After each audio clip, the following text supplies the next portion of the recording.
Bon, avant de vous parler du sujet de cette vidéo, je voulais savoir si le sujet de Percy Jackson vous dit quelque chose. Il y a 12 dieux de l'Olympe. Les 3 plus connus sont frères, Zeus, Poséidon et Hadès. Nous t'attendions. Qu'est-ce qui se passe? Les dieux sont réels. Tu es mi-dieu, mi-humain. Mon père est Poséidon. Le dieu de la mer. Le temps est écoulé. Mon chou, tu n'es pas le fils de Poséidon.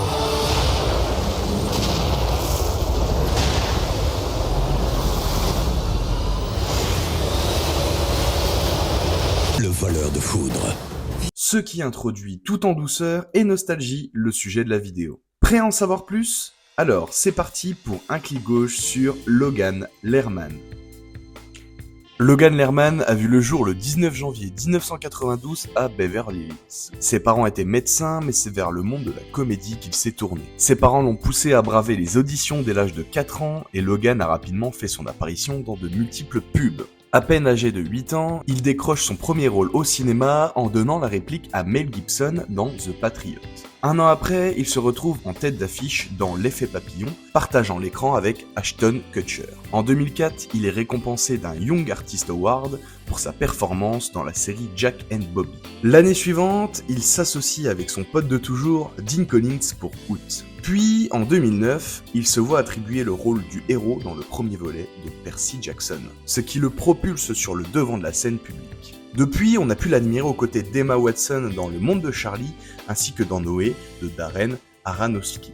Quand il n'est pas sous les projecteurs, l'acteur est inséparable de son ami d'enfance, Dean Collins. Le tandem balance fréquemment des vidéos hilarantes de leur exploit sur YouTube. Le talentueux acteur américain qui a apporté vie et émotion au personnage de Percy Jackson dans la série cinématographique éponyme.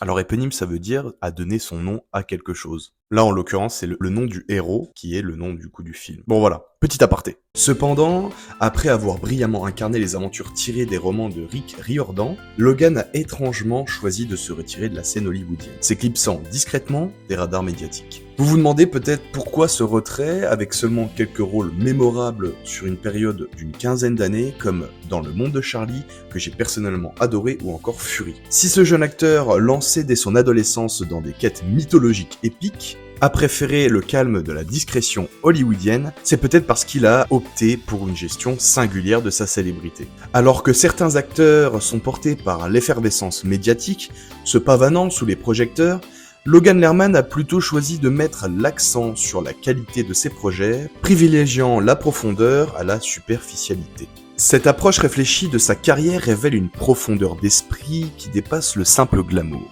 Reconnu pour ses performances subtiles et son jeu d'acteur tout en nuances, Logan Lerman semble avoir fait le choix judicieux de sélectionner des rôles qui résonnent avec lui, indépendamment de leur potentiel de blockbuster. Cette décision lui permet de rester fidèle à sa passion pour l'art dramatique, tout en perfectionnant son métier d'acteur. En 2013, on le voit travailler sous les ordres de Josh Boone, le réalisateur de Nos étoiles contraires dans Stuck in Love. C'est une nouvelle comédie dramatique qui se rajoute à sa liste et montrée à Toronto. Mais l'année d'après, il joue dans 2 films hyper attendus pour compléter sa filmo. Dans Fury, il fait partie d'une équipe de stars.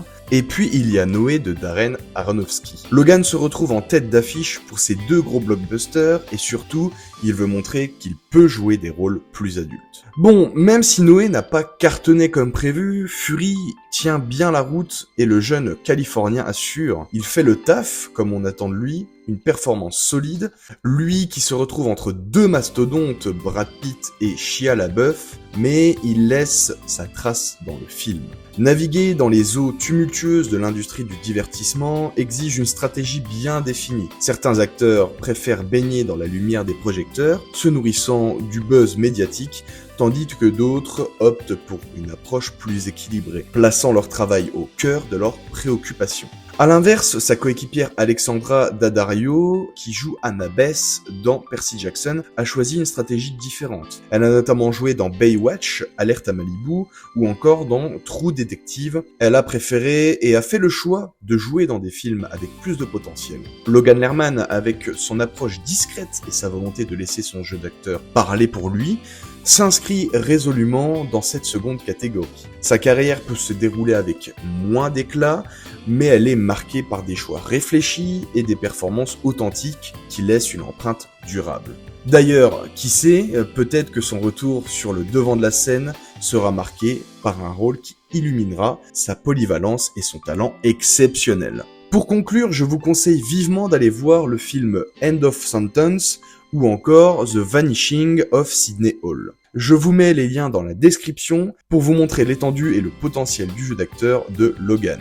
Il n'a rien à envier aux autres acteurs. Dans un monde où certains acteurs embrassent la célébrité à bras ouverts, il y a une beauté dans l'approche plus discrète de Logan Lerman. Personnellement, cela me rappelle que la célébrité peut prendre de nombreuses formes et que chaque acteur a son propre voyage à suivre. Alors vous, que préférez-vous, les acteurs qui dansent sous les feux des projecteurs ou ceux qui choisissent de marcher dans l'ombre, se concentrant sur la substance plutôt que sur le bruit? Dites-moi tout dans les commentaires et n'oubliez pas de liker et de vous abonner si vous avez aimé la vidéo. Allez, à dans 15 jours pour de nouvelles découvertes passionnantes.